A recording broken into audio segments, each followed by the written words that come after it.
Que la paix soit sur vous, bienvenue pour ce nouvel épisode.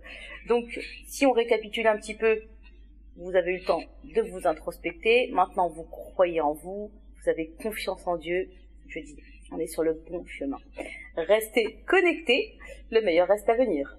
Alors, ce petit épisode, je traite de quelque chose d'un petit peu différent, mais vous le verrez qui sera toujours connecté à ce nefs, à cette âme et surtout encore à cette relation avec votre Créateur.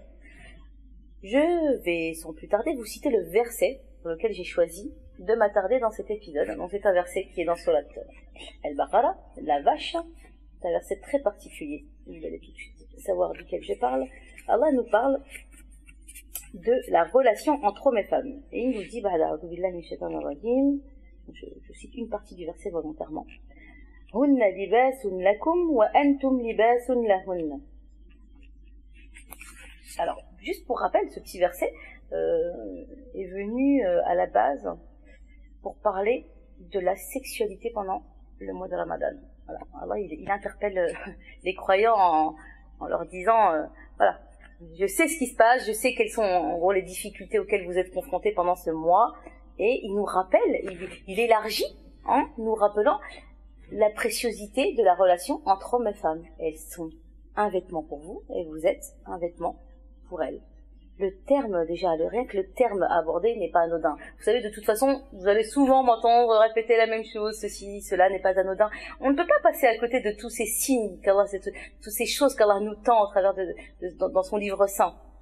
Parce que ça mérite justement de prendre le temps et de se poser.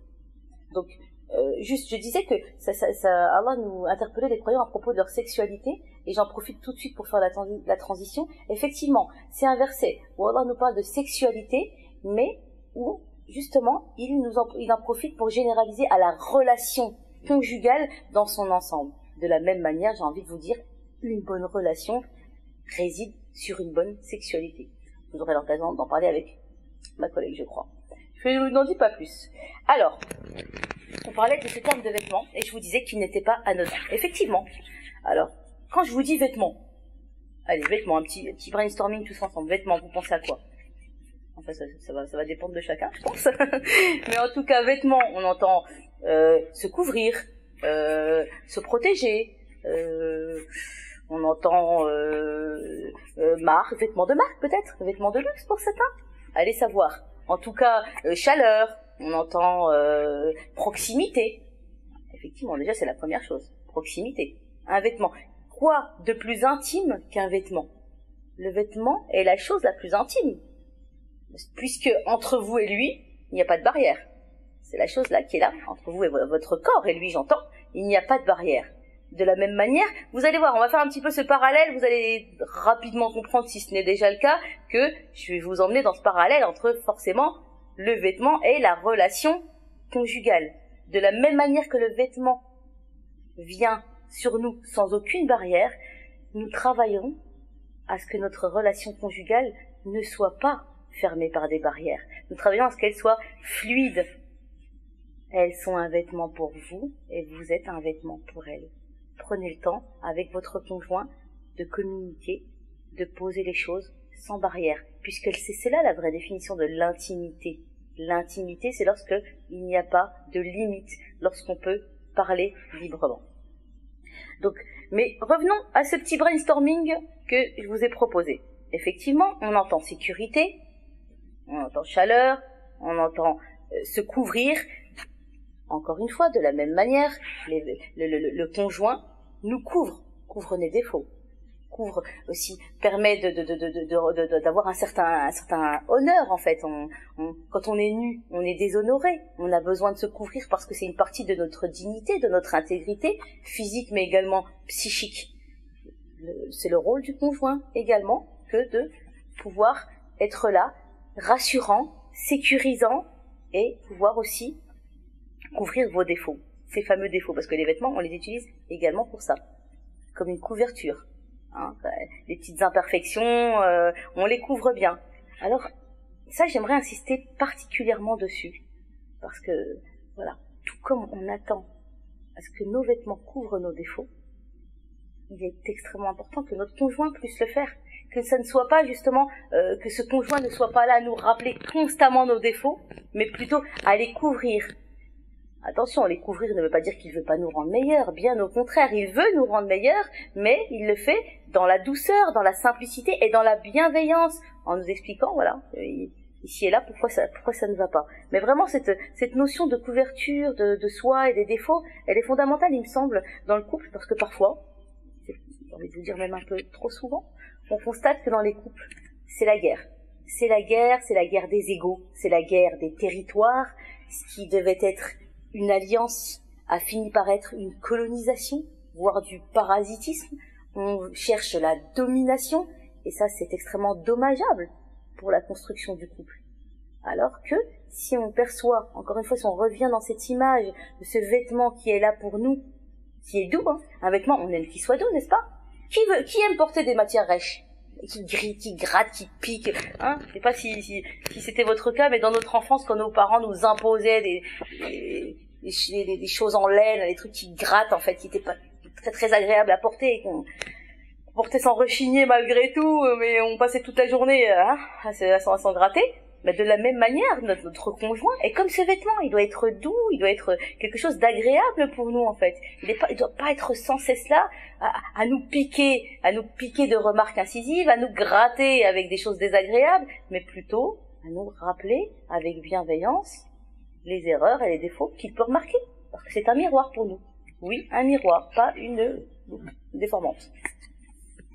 Donc ça, c'est la première chose que je voulais vous dire, en fait.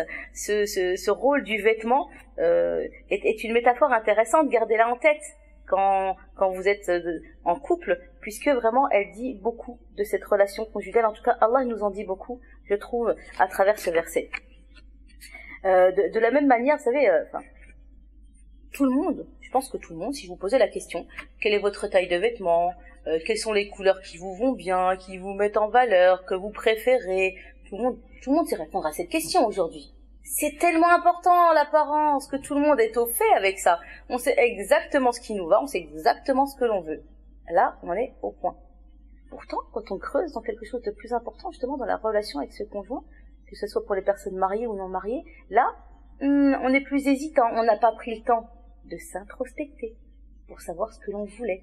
On n'a pas pris le temps de se remettre en question pour savoir si c'était bien cela qui nous allait ou non. Pourtant, c'est quand même une des relations les plus fondamentales. Donc, encore une fois, on revient toujours à cette fameuse introspection, n'est-ce pas? Elle vous suivra jusqu'à la fin. Introspectez-vous tout seul, avant d'être à deux. Parce que ça vous permettra de savoir exactement ce que vous aimez, ce que vous voulez. Donc, deuxième chose importante. Troisième chose importante. De la même manière, je vous ai dit, bon, vous savez exactement ce que vous aimez, vous savez aussi ce que vous n'aimez pas. Comme on dit, les goûts et les couleurs ne se discutent pas, paraît-il. Eh bien, de la même manière, dans un couple, à chacun sa dynamique de couple. Votre dynamique de couple ne regarde que vous. Si Jean, Pierre ou Jacques, Tartampion n'aiment pas ce que vous portez, c'est son problème après tout. Enfin, j'espère qu'on en est là, que justement on a travaillé là-dessus et que le regard de l'autre n'est pas quelque chose qui nous transperce et nous fait à ce point-là douter de nous-mêmes. Pareillement, dans les couples, j'entends trop souvent, et ça c'est problématique, des comparaisons intempestives qui sont destructrices pour le couple. Oui, le mari de mon ami, la femme de ma copine, la femme de ma voisine, elle fait des petits plats, le mari de ma copine, il achète des fleurs, et elles, ils vont en voyage tous les 3 mois, et nous ça fait 15 ans qu'on n'est pas bougé. Et les comparaisons, et on se compare, parce que on est convaincu que si les autres le font, c'est bon pour nous. Je ne dis pas que s'offrir des voyages, des fleurs ou autres n'est pas bon. Dans l'absolu, forcément, ça ne peut être que bon. Mais pourquoi est-ce qu'on doit absolument être des clones? Oui, le mot est choisi en fait. Nous sommes actuellement des clones les uns des autres. Des clones vestimentaires. Je me suis fait cette réflexion une fois dans la rue. Je suis montée dans le bus. Et j'ai regardé, il y avait un groupe de jeunes, je pense, étudiantes qui étaient dans le bus. Et j'ai été frappée. J'étais frappée parce qu'elles se ressemblaient toutes en fait. Elles avaient toutes la même manière de se coiffer et de s'habiller. Mais sincèrement, à peu de choses près, on aurait dit des clones.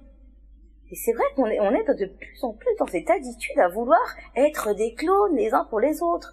Et donc on retrouve ça dans la dynamique conjugale. On veut que notre mari nous offre des fleurs, alors que ça se trouve, on n'aime pas les fleurs. Ou alors, on est plutôt pantouflard et on croit que le romantisme, l'apologie du romantisme, c'est de partir en voyage. Qu'est-ce que vous aimez? Qu'est-ce qui vous parle? De quoi avez-vous besoin? Ce travail que vous avez très bien fait avec votre apparence et votre attitude vestimentaire, faites-le dans votre relation conjugale, de manière durable et répétée avec votre conjoint. Et enfin, je vais vous dire la petite cerise sur le gâteau, puisqu'on ne peut pas parler de vêtements sans parler d'un concept clé, j'en ai déjà parlé lors de précédents épisodes, c'est la fameuse estime de soi. Le vêtement, aujourd'hui, j'ai l'impression que c'est la continuité de notre estime, voire carrément l'estime incarnée en fait. On a tellement peu d'estime pour soi qu'on a tout mis sur le vêtement. Allez, j'ai tellement peu confiance en moi que je vais aller acheter des vêtements de marque, du luxe, comme ça je vais restaurer mon estime, comme ça je vais réhabiliter mon estime. Et quand je marche avec mon jogging Nike, je me sens vraiment là super fort. Et quand je marche avec ma veste Chanel, je me sens la plus belle et donc je suis géniale, j'y crois. Mais vous vous rendez compte de la supercherie? C'est une illusion. Quand on enlève tout ça, il se passe quoi? Quand vous êtes à nu chez vous, il se passe quoi? Quand le masque est tombé dans les coulisses, qu'est-ce qu'il en reste? De la même manière, regardez, on peut pousser encore plus loin la métaphore. Aujourd'hui, le conjoint est vécu comme une marque de luxe. Hein, c'est ce qu'on aime à appeler, avec ma collègue, hein, le syndrome Quasimodo ou le syndrome Ken et Barbie. Voilà, il faut quelqu'un, oh, qu'est-ce qu'ils sont mignons ensemble, que ça fait un beau couple. Moi, il faut absolument quelqu'un qui soit physiquement beau à ma hauteur, comme ça, quand je me promène avec lui, je me promène avec elle, voilà, ça me parle, on est ensemble, on a la même, on se sent invincible, en fait. On croit que notre estime est rétablie. Donc, ce syndrome qu'on appelle le syndrome Quasimodo ou Barbie, effectivement, fait de notre conjoint notre marque de luxe. C'est notre jogging Nike, c'est notre marque Chanel, Dior, ce que vous voulez. Hein, on se rehausse un petit peu. Allez, je vais aller chercher quelque chose que je n'ai pas, que je ne suis pas. Au lieu de chercher à être moi-même, j'ai besoin que l'autre vienne m'aider à couvrir mes besoins. Et ça, c'est vraiment dommageable. Pour récapituler un petit peu, concernant la relation conjugale que j'ai, comme vous l'avez compris, mis en rapport avec cette notion de vêtements, qu'Allah nous donne, ce précieux cadeau qu'Allah nous donne dans le Coran, j'aimerais dire, voilà, ces choses-là. Construisez la relation à votre couple de manière solide. Pour cela, prenez le temps de vous introspecter et de savoir ce que vous voulez, ce dont vous avez besoin, comment l'autre va pouvoir vous rendre meilleur, mais avant tout, comment vous pouvez vous rendre meilleur. Le vêtement, je ne l'ai pas dit, mais le vêtement, on le lave, on le purifie. De la même manière, cette relation doit être purifiée, purgée, lavée, vidangée, quotidiennement. L'heure du bilan doit très souvent sonner entre vous, vous asseoir et faire le bilan de toutes ces choses, que ça soit purifié. N'attendez pas que le vêtement soit noir pour en parler. Et j'aime beaucoup cette allusion, enfin, cet épisode de vie du prophète sallallahu lorsqu'il demandait à Aïcha, donc à son épouse, dis-moi Aïcha, comment est la corde entre nous? Comment elle accorde? Est-ce qu'elle est serrée ou est-ce qu'elle est lâche? Sous-entendu, notre amour, c'était la métaphore qu'il avait trouvée avec elle. Trouvez votre métaphore, vous aussi, avec votre époux. Trouvez votre métaphore qui vous permettra un petit peu de jauger cette relation et de savoir comment elle va. Donc, je pense qu'on va s'arrêter là pour aujourd'hui. Ça va vous faire beaucoup de réflexions. Allez jeter un coup d'œil dans vos placards. Je suis sûre que ça va l'alimenter davantage. J'espère que tous ensemble, on continuera cette réflexion lors du prochain épisode. Je vous remercie pour votre attention. Je vous dis à très bientôt. Que la paix soit sur vous et en vous.